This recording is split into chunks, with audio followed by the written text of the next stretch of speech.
বালি দিয়ে ট্রাক ভর্তি করছেন কয়েকজন শ্রমিক। প্রথম দেখায় চমকে যাওয়ার মতো দৃশ্য।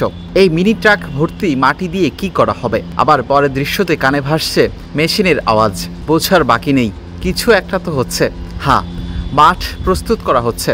মাঠ কর্মীরা একেবারে উঠে পড়ে লেগেছেন। যেভাবেই হোক মাঠটাকে প্রস্তুত করতে হবে। মাঠ কর্মীদের এই কাজের ছবি দেখে আপনার কাছে মনে হতেই পারে যে কোনো খেলার মাঠ প্রস্তুত করা হচ্ছে। অন্য যে কোনো মাঠের কথা ভাবলে হয়তো ভুল করবেন। মিরপুর শেরে বাংলা ন্যাশনাল ক্রিকেট স্টেডিয়ামের আউটফিল্ডের চিত্র। মিরপুরের এই মাঠকে নতুনভাবে সজ্জিত করা হচ্ছে। পুরো ফিল্ড নিয়ে কাজ করছেন গ্রাউন্ডসম্যানরা।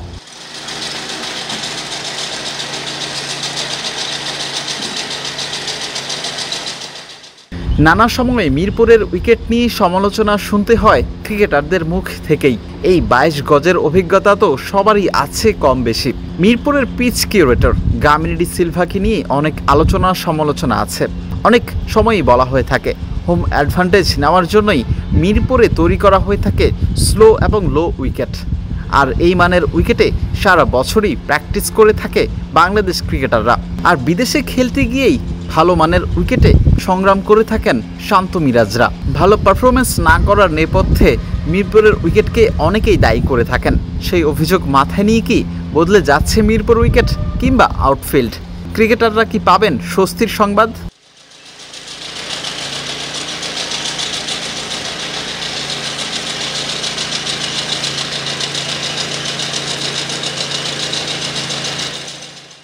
আপাতত নতুন কোনো খবর নেই মিরপুরের উইকেট নিয়ে। তবে স্টেডিয়ামের আউটফিল্ডের পারফরম্যান্স একেবারে দুর্দান্ত।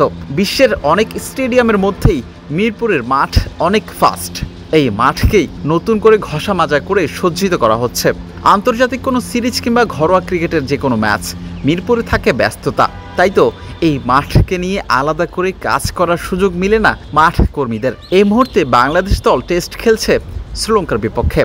আপাতত ঘরোয়া ক্রিকেটের সূচিটাও ফাঁকা। একটু এরই মাঝে মিরপুর নিয়ে কাজ করার সুযোগ পাওয়া যাচ্ছে।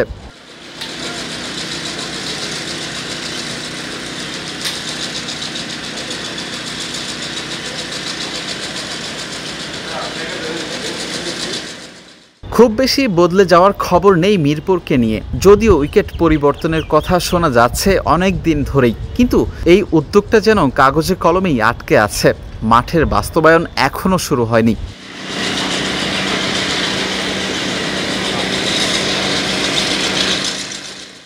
মিরপুর হোম অফ ক্রিকেট থেকে বিলাল হোসেন শিমুল, ক্রিকেট 97।